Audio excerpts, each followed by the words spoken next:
Appa's now piecifying maida with great powdered sugar for making maida biscuit to put into the mixture.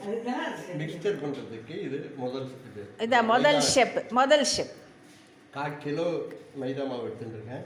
Okay. கொஞ்சம் அரைச்சி வச்சிருந்த சர்க்கரையை போட்டுட்டு நல்லா கலர் மிக்ஸ் பண்ணி கொஞ்சம் எண்ணெயை போட்டு எண்ணெய் இல்லை நெய் போட்டு கலர். ஓகே சரி. ஓகே.